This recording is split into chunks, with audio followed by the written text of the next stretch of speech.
Good evening बच्चों। आज हम देखेंगे मार्केटिंग मैनेजमेंट के अंतर्गत विपणन प्रबंध। और इस विपणन प्रबंध के अंतर्गत हम इसका आशय जानेंगे, इसकी परिभाषा, इसके उद्देश्य और इसके महत्व। तो आइए जानते हैं कि इसके आशय के बारे में हम देखना चाहें तो सबसे पहले वास्तविक रूप से विक्रय प्रशासन एवं विक्रय प्रबंध विपणन प्रबंध के अंग हैं। 19वीं सदी के प्रारंभ में विक्रय प्रबंध के एक अंग के रूप में विपणन प्रबंध को जाना जाता था। अर्थात 19वीं सदी से पूर्व विक्रय प्रबंध का एक अंग मात्र था विपणन प्रबंध, किंतु 19वीं सदी के अंत तक विपणन प्रबंध किसी भी व्यवसाय का प्रमुख अंग हो गया। अर्थात किसी व्यवसाय के या व्यावसायिक कार्य को पूरा करने के लिए अलग अलग प्रबंधन व्यवस्था होती है, जिसमें उत्पादन प्रबंधन, वित्त प्रबंधन या सेवा वर्गीय प्रबंधन, इन सभी प्रकार के प्रबंधन व्यवस्था से भी प्रमुख अंग हो गया विपणन प्रबंधन, जो कि समन्वय का कार्य करता था बाकी प्रबंधन व्यवस्था के साथ। अर्थात बिना विपणन प्रबंध के कोई भी निर्माता या व्यवसायी उत्पादन का कार्य नहीं करता, क्योंकि विपणन का कार्य उत्पादन से पूर्व एवं विक्रय के पश्चात तक चलता रहता है। मेरे ख्याल से हम इस स्लोगन को पहले भी पढ़ चुके हैं, जो कि विपणन के अंतर्गत हमने देखा था कि विपणन का कार्य उत्पादन से पूर्व एवं विक्रय के पश्चात तक चलता ही रहता है या निरंतर चलने वाली ये प्रक्रिया है। तो आइए देखते हैं विपणन प्रबंध की परिभाषा। डॉक्टर डावर के अनुसार विपणन प्रबंध उपभोक्ता आवश्यकताओं को मालूम करने, उनको वस्तुओं व सेवाओं में बदलने, उसके उपरांत वस्तुओं या सेवाओं को अंतिम उपभोक्ता अथवा प्रयोगकर्ता तक पहुंचाने की प्रक्रिया है, जो विशिष्ट ग्राहक वर्ग या वर्गों की आवश्यकताओं एवं इच्छाओं की संतुष्टि, संगठन के पास उपलब्ध साधनों के सर्वोत्तम प्रयोग एवं संगठन को लाभार्जन योग्यता पर बल देती है। यहाँ डॉक्टर डावर यही बताना चाह रहे हैं कि विपणन प्रबंधन जो है किसी भी प्रकार के उपभोक्ताओं की आवश्यकताओं को जानने का प्रयास करती है और अपने पास उपलब्ध संसाधनों का प्रयोग कर उनको वस्तुएं या सेवाएं प्रदान करती है तथा उन सेवाओं या वस्तुओं के बदले में उनसे लाभ अर्जित करती है और उन उपभोक्ताओं को पूर्णतः संतुष्टि प्रदान करती है। यदि उपभोक्ता संतुष्ट होगा तो उससे प्रत्येक निर्माता को लाभ की प्राप्ति होगी और उसका संगठन मजबूत होता चला जाएगा। इम्पोर्टेंस में आगे हम इस चीज़ के बारे में चर्चा करेंगे। आइए देखते हैं इनके ऑब्जेक्टिव्स। किन उद्देश्यों की पूर्ति के लिए विपणन प्रबंधन की आवश्यकता पड़ती है? तो इसके प्रमुखतः 4 उद्देश्य हैं। किन उद्देश्य के लिए हम विपणन प्रबंधन का कार्य करते हैं, तो इनके प्रमुख हम अंग देखें तो 4 हैं। इसमें पहला है उपभोक्ता अभिमुखी। इसके खुद कुछ चीज़ों को महत्वपूर्ण है इस पॉइंट के अंतर्गत, जैसे आवश्यकता की परिभाषा, लक्ष्य समूह की परिभाषा, विविधात्मक वस्तुएं, उपभोक्ता अनुसंधान, इन सब चीज़ों के बारे में हम उपभोक्ता अभिमुखी के अंतर्गत जानेंगे। दूसरा है विपणन समन्वय, तीसरा है उपभोक्ता संतुष्टि और चौथा है उपभोक्ता कल्याण। तो आइए देखते हैं कि उपभोक्ता अभिमुखी क्या है। जैसा कि हमने आशय में स्पष्ट किया था कि 19वीं सदी से पूर्व जो बाजार था वो निर्माता प्रधान था, अर्थात निर्माता के द्वारा जो उन वस्तुओं का निर्माण कर दिया जाता था, उपभोक्ता उन वस्तुओं का उपभोग करने वाला होता था। उस समय उपभोक्ता की रुचि, उनकी इच्छा के बारे में या उनकी आवश्यकताओं के बारे में कोई जानकारी इकट्ठा नहीं की जाती थी। लेकिन वर्तमान युग में उपभोक्ता को बाजार का प्रमुख या प्रधान माना जाने लगा या बॉस माने जाने लगा, जिसके अंतर्गत निर्माता उपभोक्ता की रुचि या उसकी आवश्यकताओं को पूरा करना अपना परम कर्तव्य समझता है, क्योंकि उपभोक्ता यदि संतुष्ट होगा, उपभोक्ता की संतुष्टि से ही निर्माता को लाभ होना है। इसके लिए उपभोक्ता के द्वारा कुछ चीज़ों को जानना जरूरी निर्माता के द्वारा उपभोक्ता की कुछ चीज़ों को जानना आवश्यक हो जाता है, जिसके अंतर्गत सबसे पहले निर्माता के द्वारा उपभोक्ताओं की आवश्यकताओं को जाना जाता है। उन आवश्यकताओं के अंतर्गत उपभोक्ता जिन वस्तुओं और जिस आकार, प्रकार, रंग, डिजाइन आदि की वस्तुएं चाहता है, उन्हीं का निर्माण निर्माता द्वारा किया जाता है। और यदि उपभोक्ता की इच्छा, स्वभाव, आयु बदल जाती है तो निर्माता कंपनी के द्वारा अपने उत्पादन क्रम को भी उसी अनुसार बदल दिया जाता है। यदि उपभोक्ता की आवश्यकता बदल गई तो उस हिसाब से निर्माता कंपनी अपनी वस्तुओं का निर्माण करते हैं। तो यहाँ पे जो प्रमुख उपभोक्ता अभिमुखी के अंतर्गत जो प्रमुख पॉइंट्स हैं, आवश्यकता की परिभाषा, इसका आशय यही है कि निर्माता कंपनी के द्वारा जो वस्तुएं निर्मित की जानी होती है, उससे पूर्व वो उपभोक्ताओं की आवश्यकताओं को सुनिश्चित करना चाहते हैं, जिनकी वह पूर्ति करना चाहता है। यह आवश्यक नहीं कि इस कार्य के लिए उपभोक्ता की एक ही आवश्यकता को लिया जाए, बहुत सारी आवश्यकताओं को ली जा सकती है। जैसे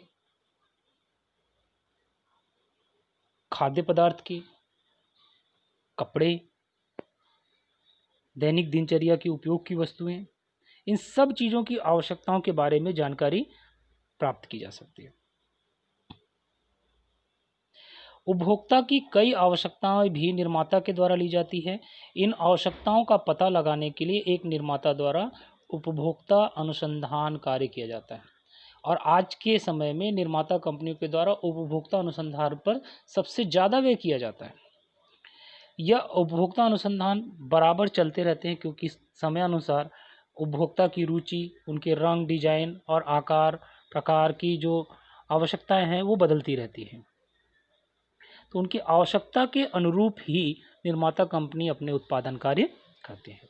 तो ये हो गई आवश्यकता की परिभाषा। दूसरा है लक्ष्य समूहों की परिभाषा।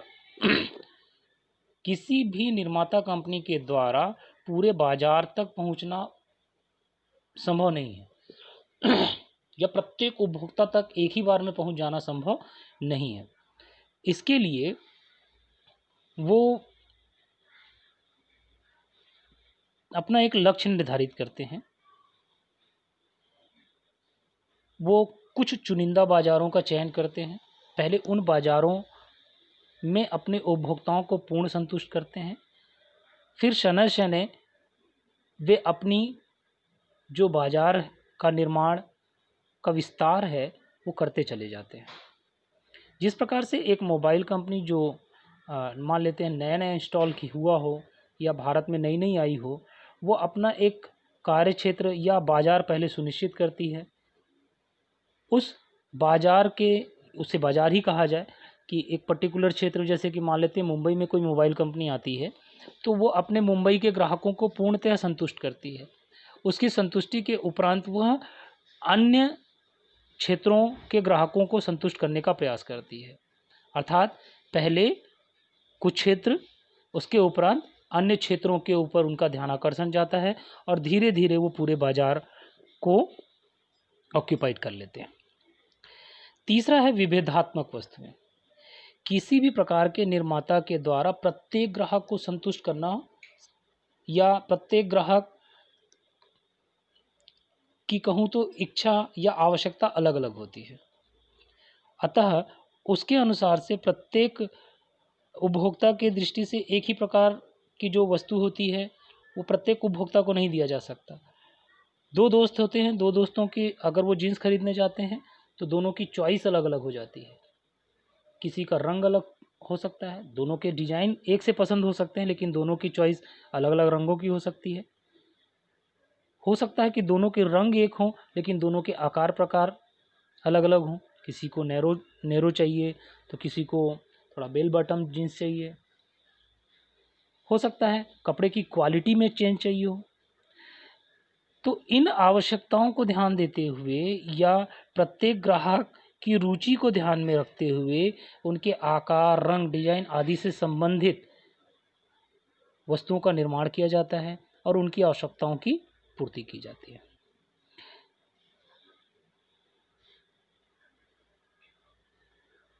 इसका एग्जाम्पल मैंने स्पष्ट कहा है कि जैसे एक जीन्स निर्माता कंपनी की वस्तु का निर्माण वो जीन्स का ही करता है, लेकिन वह प्रत्येक आयु वर्ग या प्रत्येक अलग अलग रुचि के ग्राहकों के लिए अलग अलग प्रकार के जीन्स का निर्माण करती है। तो ये हो गई विविधात्मक वस्तुएं। चौथा है उपभोक्ता अनुसंधान। उपभोक्ता अनुसंधान के अंतर्गत इस विचारधारा में उपभोक्ता अनुसंधान पर भारी व्यय किया जाता है, जिससे उपभोक्ता की आवश्यकता का पता लगाया जा सकता है। वास्तव में यह अनुसंधान बराबर चलता रहता है। जैसे आज से कई साल पहले पहली बार जब टीवी आई थी तो शटर वाली टीवी आई थी, बहुत पुरानी ब्लैक एंड वाइट टीवी। फिर धीरे धीरे लोगों की इच्छा शक्ति बदलती चली गई, उन्होंने कलर टीवी पसंद किया। कलर टीवी में बड़ा टीवी आता था। फिर धीरे धीरे वो टीवी के आकार छोटे होते चले गए। वो किस लिए होते गए? क्योंकि लोगों की नीड, क्योंकि पहले घर के आकार बड़े होते थे, परिवार के लोग एक साथ बैठकर टीवी देखा करते थे। अब घर के आकार यानी कि पहले संयुक्त परिवार हुआ करता था, अब छोटे छोटे परिवार होने लगे, तो उनके जो घर या घर का प्रकार है वो आकार जो है वो छोटा होने लगा। तो उनको लगने लगा कि हमारा घर छोटा है और टीवी बड़ा रखेंगे तो वो पूरे स्पेस को घेर लेगा या जगह घेर लेगा, इसलिए उनकी नीड हो गई या आवश्यकता हो गई कि कम जगह में आने वाली ऐसी कोई टीवी। तो धीरे धीरे क्या आ गई? एलसीडी। अब एलसीडी आई तो उसमें पिक्चर क्वालिटी ठीक नहीं थी, तो उसकी जगह एलईडी आई, उससे और सुधार की आवश्यकता हुई। ये सारी चीज़ें अनुसंधान कार्य के दौरान ही पता चलते चले गए और ये सारा अनुसंधान कार्य कंपनियों के द्वारा बराबर किया जाता। फिर एलईडी आई, फिर उसके बाद ओएलईडी आई, एचडी आई और आज स्मार्ट टीवीज़ का ज़माना है। तो एक एग्जाम्पल ले रहा हूँ कि उपभोक्ता अनुसंधान।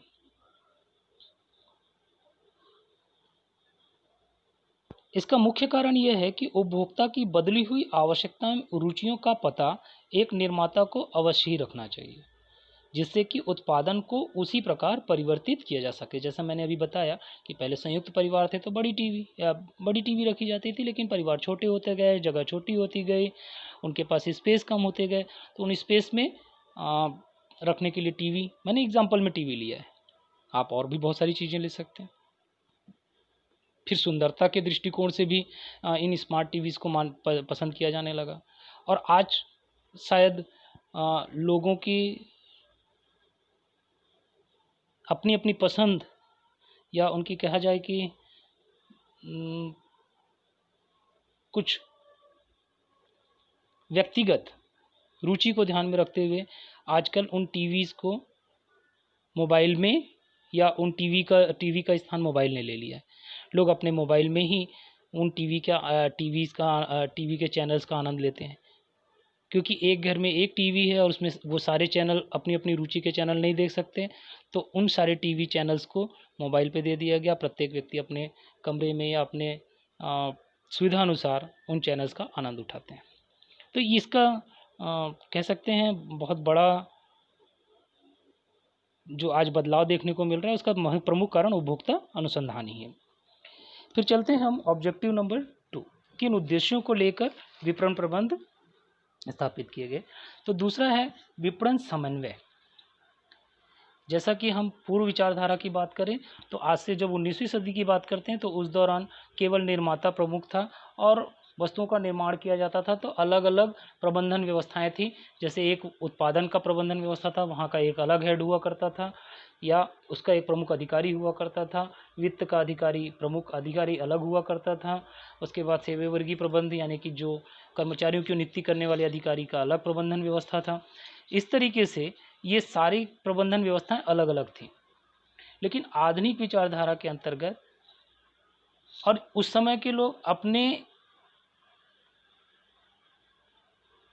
प्रबंधन के अनुसार से अपना कार्य करते थे। जैसे विक्रय प्रबंधक का कार्य विक्रय करना होता था, उत्पादन प्रबंधक का कार्य उत्पादन करना होता था, वित्त प्रबंधन का कार्य वित्त की व्यवस्था करना होता था। लेकिन आधुनिक विचारधारा में इन सब लोगों को जोड़े रखने का कार्य जो किया उसने, वो है विपणन प्रबंधन ने। क्योंकि विपणन प्रबंधन के आंकड़ों के आधार पर या इकट्ठा की गई जानकारी के आधार पर ही उत्पादन का कार्य किया जाता है। कितना उत्पादन करने के लिए जो वित्त की व्यवस्था होगी वो भी उन्हीं जानकारियों के आधार पर होगी जो विपणन प्रबंधन के द्वारा प्रदान की जाती है। उसी के आधार पर वित्त व्यवस्था की जाती है। माल कब कहाँ कैसे बेचना है, किस जगह मांग है उस वस्तु की, किस जगह कौन से रंग की वस्तु की मांग है, किस जगह किस प्रकार के रंग आकार की वस्तु की मांग है, इन सब चीज़ों की जानकारी प्राप्त होती है। वो होती है विपणन प्रबंध के अनुसंधान कार्यों के द्वारा, जो कि सहायक होती हैं विक्रय प्रबंधक के लिए। अर्थात विपणन प्रबंधन का कार्य जो है विपणन समन्वय का कार्य है। स्पष्ट है। तीसरा है उपभोक्ता संतुष्टि। विपणन प्रबंधन जो आधुनिक विचारधारा आप देख रहे हैं, उसके आधुनिक विचारधारा का जो तीसरा स्तंभ है वो है उपभोक्ता संतुष्टि। विपणन प्रबंधन के अंतर्गत सबसे प्रमुख कार्य प्रमुख जो उसका उद्देश्य है वो है उपभोक्ता की संतुष्टि।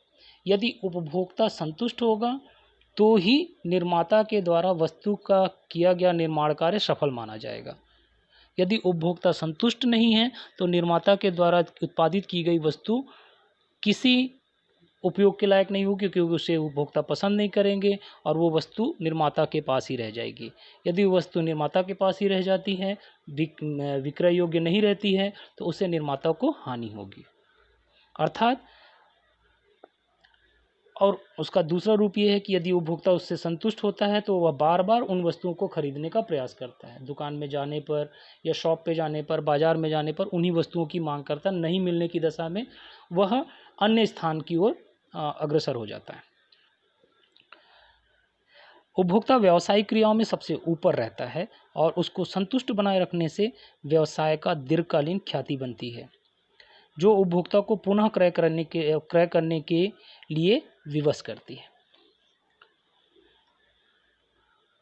जैसा कि कोई ब्रांडेड कंपनियां हैं, बाटा की बात करें तो बाटा जैसी कंपनियां अपनी वस्तुओं की अपनी जो शूज़ हैं या चप्पल्स हैं या जो भी उनके फुटवेयर्स हैं, उनकी क्वालिटीज़ के साथ समझौता नहीं करते। वो क्वालिटी अपनी वैसे ही रखते हैं।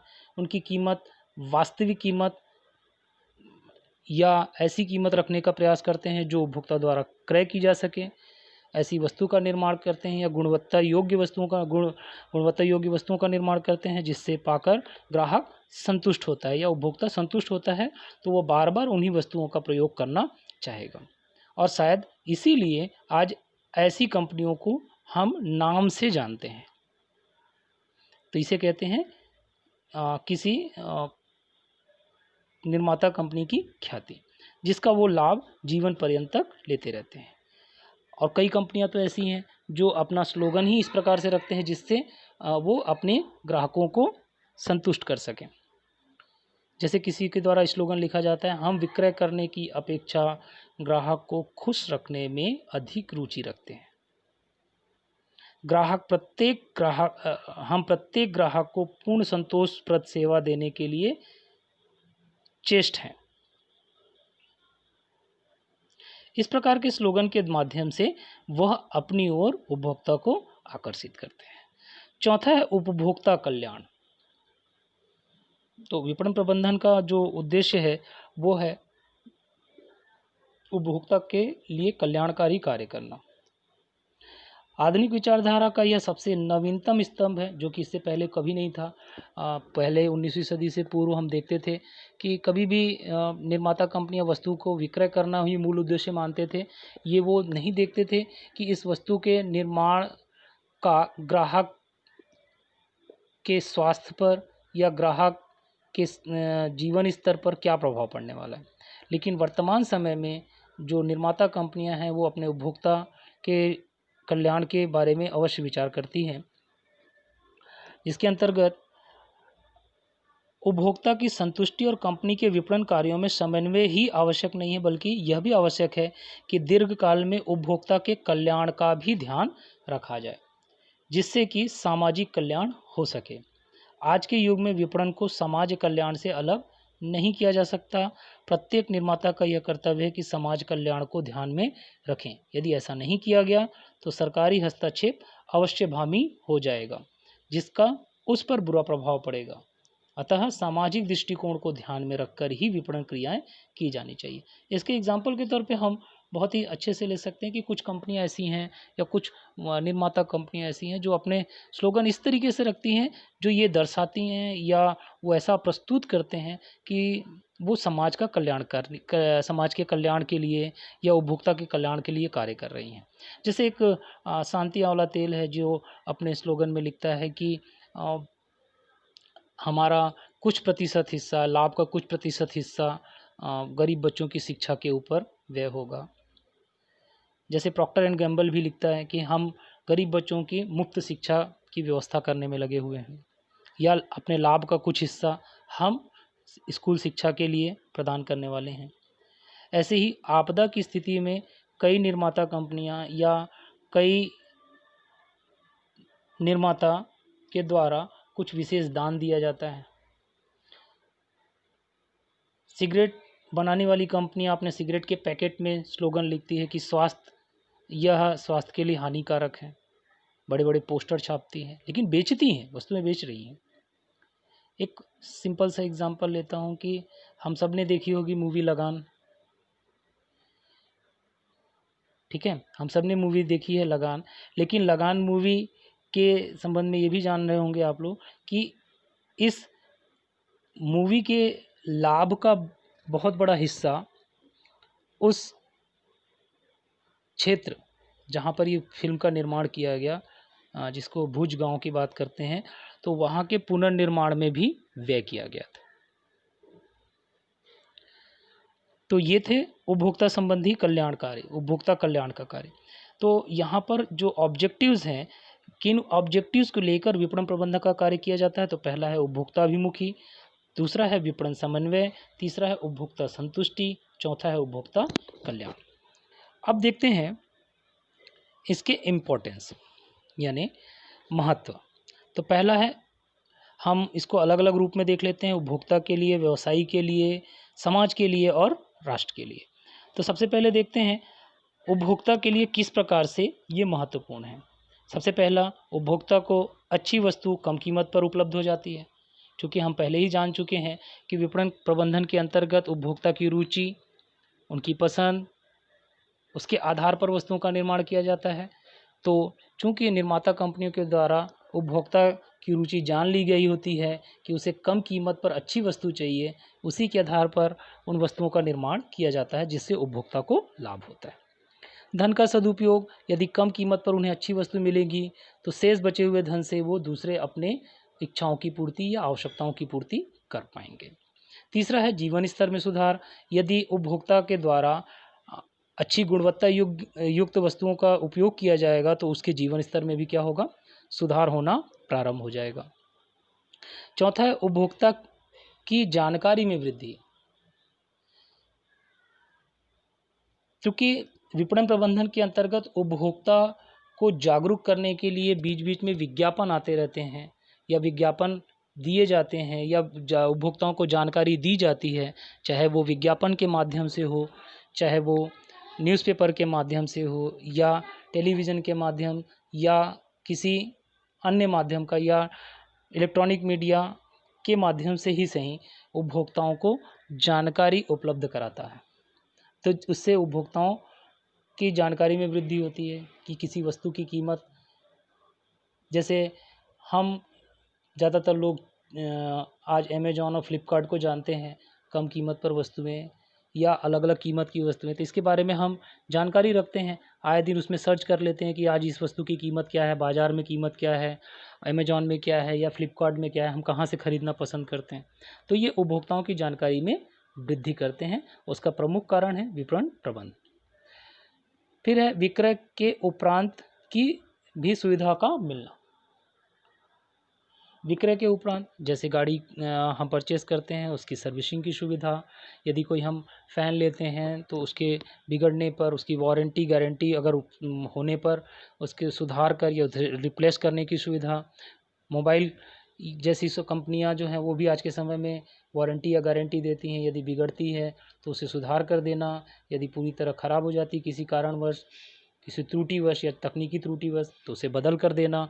इस प्रकार की सुविधा भी उपभोक्ताओं के लिए होती है और इसलिए विपणन प्रबंध उपभोक्ताओं के लिए महत्वपूर्ण है। व्यवसायी के लिए तो सबसे पहला है प्रतियोगियों से स्पर्धा। प्रत्येक व्यवसायी चाहता है कि वह अपने कॉम्पिटिटर से कम कीमत पर अच्छी वस्तुएं उपभोक्ता तक पहुंचा सकें और बाजार के जितने उपभोक्ता हैं वो सब के सब उसी से या उनकी वस्तुएं ही परचेस करें। इसके लिए वह विपणन प्रबंध के माध्यम से, अनुसंधान कार्य के माध्यम से उपभोक्ता की रुचि, उनकी पसंद, उनके मूल्य या क्रय क्षमता के बारे में जान लेता है और उसके अनुरूप ही अपनी वस्तुओं का निर्माण कर अपने प्रतियोगियों को स्पर्धा में पीछे छोड़ सकता है। फिर दूसरा है विक्रय में वृद्धि। चूँकि वह अनुसंधान कार्य करता है, उपभोक्ताओं के रुचि के बारे में जानता है तो अपनी विक्रय में भी वृद्धि कर पाता है। चूँकि ज़्यादा मात्रा में विक्रय करना होगा तो उसके लिए तीसरा जो है पॉइंट वो है ज़्यादा मात्रा में उत्पादन। चूँकि ज़्यादा मात्रा में विक्रय करना है तो उसके लिए वह ज़्यादा मात्रा में उत्पादन कर पाएगा। जब ज़्यादा मात्रा में उत्पादन होगा और ज़्यादा मात्रा में वृद्धि होगी तो स्वाभाविक सी बात है ज़्यादा मात्रा में या लाभ की मात्रा में भी क्या होगी, उसकी वृद्धि होगी, अर्थात व्यवसायी ज़्यादा से ज़्यादा लाभ प्राप्त करेगा।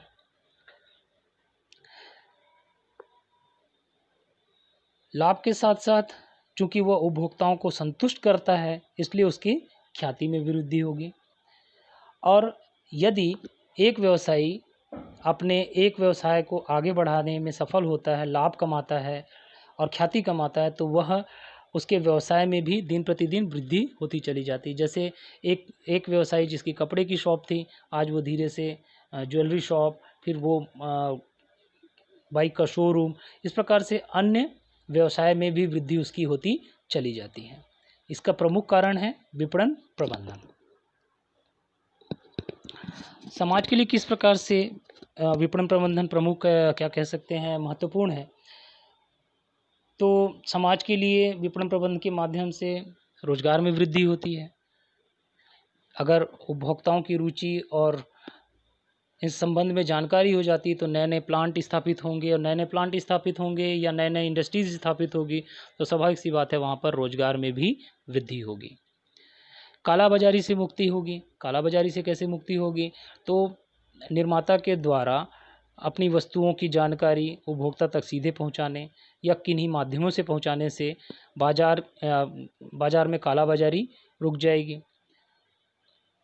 जीवन स्तर में सुधार। यदि उपभोक्ता गुणवत्ता युक्त वस्तुएं कम कीमत पर खरीदता है तो उसके जीवन स्तर, रहन सहन में सुधार होगा। साथ ही साथ यदि उसकी बचत होगी तो वह अपनी अन्य आवश्यकताओं की पूर्ति या अपने जीवन स्तर को बढ़ाने में खर्च कर पाता है। फिर है उपभोक्ता के रूप में समाज की पूछ परख बढ़ी। समाज में चूँकि हमने देखा कि बाजार में आज के समय में उपभोक्ता ही बॉस है या उपभोक्ता ही प्रमुख है, तो निर्माता कंपनियों के द्वारा या निर्माताओं के द्वारा उपभोक्ता जो कि एक समाज का हिस्सा है उसकी पूछ परख बढ़ जाती है। विपणन प्रबंधन के अंतर्गत ये राष्ट्र के लिए किस प्रकार से महत्वपूर्ण है, तो पहला है राष्ट्र की सकल आय में वृद्धि होगी। राष्ट्र की सकल आय में वृद्धि अर्थात जीडीपी में वृद्धि होगी। यदि कोई निर्माता कंपनी हमारे देश में व्यवसाय करती है, वस्तु का निर्माण, वस्तु की बिक्री करती है, तो अगर उसकी आय बढ़ती है तो देश की आय भी बढ़ेगी। निर्यात में वृद्धि होगी। अधिकतम मात्रा में वस्तुओं का निर्माण किया जाएगा तो उसे अन्य राष्ट्रों में भी बेचा जाएगा, जिससे हमारे निर्यात की कैपेसिटी में भी वृद्धि होगी। राजस्व में वृद्धि। राजस्व में वृद्धि का अर्थात कि यदि कोई कंपनी या एंटरप्रेन्योर के द्वारा हमारे देश में नई कंपनियां निर्मित की जाएंगी उपभोक्ता को संतुष्ट करने के लिए, तो उसके संदर्भ में जो कर के रूप में राशि प्रदान की जाएगी उससे राष्ट्र के राजस्व में भी वृद्धि होगी। गरीबी एवं बेरोजगारी को दूर करना, ये निर्माता कंपनियों के द्वारा नई नई कंपनियां यदि निर्मित की जाएंगी तो राष्ट्र की गरीबी भी कम होगी और बेरोजगारी जैसी समस्या भी समाप्त की जा सकेगी। ये संसाधनों का सदुपयोग भी करते हैं। किस प्रकार से? जो संसाधन व्यर्थ होते हैं, जिसके बारे में जो प्रकृति में खुली अवस्था में पड़े होते हैं, उसका वो सदुपयोग कर पाते हैं और जिससे राष्ट्रीय आय में वृद्धि भी होती है। जैसे कि गिट्टी की खदान, क्रेशर्स, नए नए कोई उद्योग लगाना। आज वर्तमान में हम देखते हैं कि कचरे से खाद बनाना, कंपोस्ट खाद बनाना। तो इस प्रकार के नए नए तकनीक का इस्तेमाल करते हुए संसाधनों का सदुपयोग किया जा सकता है। तो ये सारी चीज़ें विपणन प्रबंधन के माध्यम से ही पूर्ण हो सकती हैं। तो आज का चैप्टर यहीं समाप्त करते हैं। Thank you.